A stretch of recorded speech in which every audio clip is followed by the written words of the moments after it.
ನಮಸ್ಕಾರ ಆತ್ಮೀಯರೇ, media house ಕನ್ನಡಗೆ ಸ್ವಾಗತ. ಬಿಗ್ ಬಾಸ್ ಸೀಸನ್ 12ರಲ್ಲಿ ಯಾರೂ ಊಹಿಸದ ಅಪ್ಡೇಟ್ ಒಂದು ಆಗಿದೆ. ಈ ವಾರದ ಎಲಿಮಿನೇಷನ್ ನಲ್ಲಿ ಯಾರೂ ಕೂಡ ಊಹಿಸೋದಿಕ್ಕೆ ಆಗದೇ ಇರುವಂತ ಸ್ಪರ್ಧಿ ಬಿಗ್ ಬಾಸ್ ಮನೆಯಿಂದ ಹೊರ ಹೋಗಿದ್ದಾರೆ. ಯಾರು ಫಿನಾಲೆವರೆಗೆ ಇರ್ತೀನಿ, ಕಪ್ ಗೆದ್ದೇ ಗೆಲ್ತೀನಿ ಅನ್ನೋ ಭ್ರಮಾಲೋಕದಲ್ಲಿ ಇದ್ರು ಆ ಸ್ಪರ್ಧಿ ಬಿಗ್ ಬಾಸ್ ನಿಂದ ಕಿಕ್ಔಟ್ ಆಗಿದ್ದಾರಂತೆ. ಇಂತಹದೊಂದು ದೊಡ್ಡ ಬ್ರೇಕಿಂಗ್ ನ್ಯೂಸ್ ಬಿಗ್ ಬಾಸ್ ಅಂಗಳದಲ್ಲಿ ಹರಿದಾಡ್ತಾ ಇದೆ. ಇದೆಲ್ಲದರ ಬಗ್ಗೆ ಇವತ್ತಿನ ವಿಡಿಯೋದಲ್ಲಿ ಹೇಳ್ತಾ ಹೋಗ್ತೀವಿ. ಅದಕ್ಕೂ ಮೊದಲು ನೀವಿನ್ನೂ ನಮ್ಮ ಚಾನಲ್ನ ಸಬ್ಸ್ಕ್ರೈಬ್ ಮಾಡಿಲ್ಲ ಅಂದರೆ ಮಿಸ್ ಮಾಡಬೇಡಿ, ಈಗಲೇ ಸಬ್ಸ್ಕ್ರೈಬ್ ಮಾಡಿ. ಈ ವಿಡಿಯೋನ ಕೊನೆವರೆಗೂ ನೋಡಿ, ನಿಮ್ಮ ಅನಿಸಿಕೆಗಳನ್ನು ಕಮೆಂಟ್ ಮಾಡಿ. ಆತ್ಮೀಯರೇ, ಈ ವಾರ ಬಿಗ್ ಬಾಸ್ ಮನೆಯಲ್ಲಿ ಕ್ಯಾಪ್ಟನ್ ಧನುಷ್ ಬಿಟ್ಟು ಉಳಿದವರೆಲ್ಲ ನಾಮಿನೇಟ್ ಆಗಿದ್ರು. ಹೀಗಾಗಿ ಯಾರು ಬೇಕಾದರೂ ಯಾವ ಕ್ಷಣದಲ್ಲಿ ಹೊರ ಹೋಗಬಹುದಿತ್ತು. ಬಿಗ್ ಬಾಸ್ ಮನೆಯಲ್ಲಿ ಇದೇ ಕೊನೆ ವಾರ ಆಗಿದ್ರಿಂದ ಮಿಡ್ ನೈಟ್ ಎಲಿಮಿನೇಷನ್ ನಡೆಯುತ್ತೆ. ವಾರದ ಮಧ್ಯದಲ್ಲಿ ಒಬ್ಬ ಸ್ಪರ್ಧಿ ಹೊರ ಹೋದ್ರೆ ವಾರದ ಕೊನೆಯಲ್ಲಿ ಇನ್ನೊಬ್ಬ ಸ್ಪರ್ಧಿ ಹೊರ ಹೋಗ್ತಾರೆ ಅಂತ ಎಲ್ಲ ಅಂದ್ಕೊಂಡಿದ್ವಿ. ಆದರೆ ಬಿಗ್ ಬಾಸ್ ಮಾಡಿದ್ದೇ ಬೇರೆ. ಶನಿವಾರ ಭಾನುವಾರ 2 ದಿನವೂ ಎಲಿಮಿನೇಷನ್ ಮಾಡಿದ್ದಾರೆ. 2 ವಾರದ ಹಿಂದೆ ಮಾಳು ಹಾಗೂ ಸೂರಜ್ ಔಟ್ ಆದ ರೀತಿಯೇ 2 ದಿನದಲ್ಲಿ ಇಬ್ಬರು ಸ್ಪರ್ಧಿಗಳನ್ನ ಹೊರ ಹಾಕಿದ್ದಾರೆ.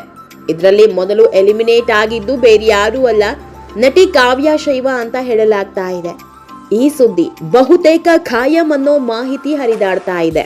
ಆತ್ಮೀಯರೇ, ಕಾವ್ಯಗೆ ತಾನು ಫಿನಾಲೆಗೆ ಹೋಗ್ಲೇಬೇಕು ಅನ್ನೋ ದೊಡ್ಡ ಕನಸಿತ್ತು. ಅದರಲ್ಲೂ ಕಾವ್ಯ ತಮ್ಮನಿಗೆ ತಮ್ಮ ಅಕ್ಕನೇ ಫಿನಾಲೆ ಗೆಲ್ಲೋದು ಅನ್ನೋ ರೇಂಜ್ಗೆ ಓವರ್ ಕಾನ್ಫಿಡೆನ್ಸ್ ನಲ್ಲಿ ಇದ್ರು. ಅಷ್ಟೇ ಯಾಕೆ, ಫಿನಾಲೆ ದಿನ ಸುದೀಪ್ ಸರ್ ಅವರ ಒಂದು ಕೈಯಲ್ಲಿ ಕಾವ್ಯ ಇದ್ದೇ ಇರ್ತಾಳೆ ಅಂತಾನು ಸವಾಲ್ ಹಾಕಿದ್ರು. ಇದೆಲ್ಲವೂ ಕಾವ್ಯಗೆ ನೆಗೆಟಿವ್ ಆಗ್ತಾನೆ ಬಂದಿತ್ತು.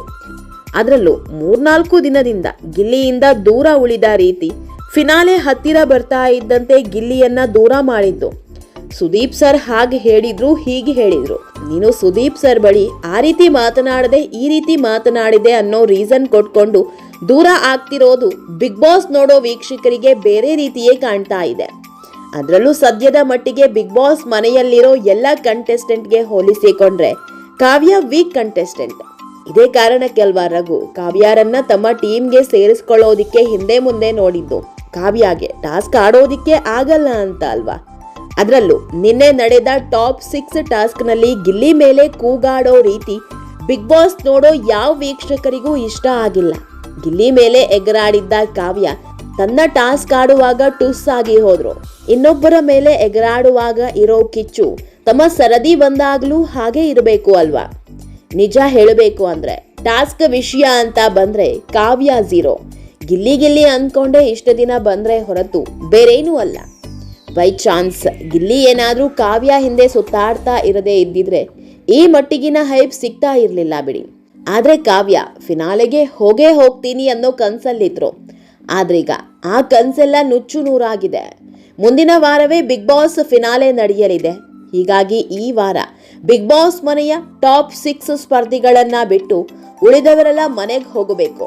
ಸದ್ಯ ಬಿಗ್ ಬಾಸ್ ಮನೆಯಲ್ಲಿ 8 ಜನ ಇದ್ದಾರೆ. ಅದರಲ್ಲಿ 6 ಜನ ಮಾತ್ರ ಸೇವ್ ಆಗೋದು. ಹೀಗಾಗಿ ಇನ್ನಿಬ್ಬರು ಮನೆಗೆ ಹೋಗಲಿದ್ದಾರೆ. ಅದರಲ್ಲಿ ಕಾವ್ಯ ಮೊದಲಿಗರಾಗಿ ಹೊರ ಹೋಗಲಿದ್ದಾರಂತೆ. ಶನಿವಾರದ ಸಂಚಿಕೆಯಲ್ಲಿ ಕಾವ್ಯ ಬಿಗ್ ಬಾಸ್ ಮನೆಯಿಂದ ಹೊರ ಹೋಗೋದನ್ನ ತೋರಿಸ್ತಾರೆ ಅನ್ನೋ ಮಾಹಿತಿ ಹರಿದಾಡ್ತಾ ಇದೆ. ಕಾವ್ಯ ಹೋದ ಬಳಿಕ ಮತ್ತೊಂದು ಸುತ್ತಿನ ಎಲಿಮಿನೇಷನ್ ನಡೆಯಲಿದೆ. ಇದೇ ಅತ್ಯಂತ ಟಫೆಸ್ಟ್ ಎಲಿಮಿನೇಷನ್. ಯಾಕಂದ್ರೆ ಬಿಗ್ ಬಾಸ್ ಮನೆಯಲ್ಲಿರೋ 7 ಮಂದಿ ಕೂಡ ಸ್ಟ್ರಾಂಗೆಸ್ಟ್ ಕಂಟೆಸ್ಟೆಂಟ್. ಯಾರನ್ನೇ ಕಳಿಸ್ಬೇಕು ಅಂದ್ರೂ 10 ಬಾರಿ ಯೋಚನೆ ಮಾಡಬೇಕು. ಆದ್ರೆ ಕೊನೆಗೆ ಡೇಂಜರ್ ಝೋನ್ಗೆ ಬಂದು ನಿಲ್ಲೋರು ರಾಶಿಕಾ, ರಕ್ಷಿತಾ ಹಾಗೂ ಧ್ರುವಂತ್. ಈ ಮೂವರಲ್ಲೇ ಒಬ್ರು ಬಿಗ್ ಬಾಸ್ ಮನೆಯಿಂದ ಹೊರ ಹೋಗಲಿದ್ದಾರೆ. ನಮ್ಮ ಗೆಸ್ಸಿಂಗ್ ಪ್ರಕಾರ ಧ್ರುವಂತ್ ಇಲ್ಲ ರಾಶಿಕಾ ಬಿಗ್ ಬಾಸ್ ಮನೆಯಿಂದ ಹೊರ ಹೋಗಲಿದ್ದಾರೆ. ಇವರಿಬ್ಬರಲ್ಲಿ ಯಾರು ಬೆಸ್ಟ್ ಅಂದ್ರೆ ರಾಶಿಕಾ ಅಂತ ಹೇಳಬಹುದು.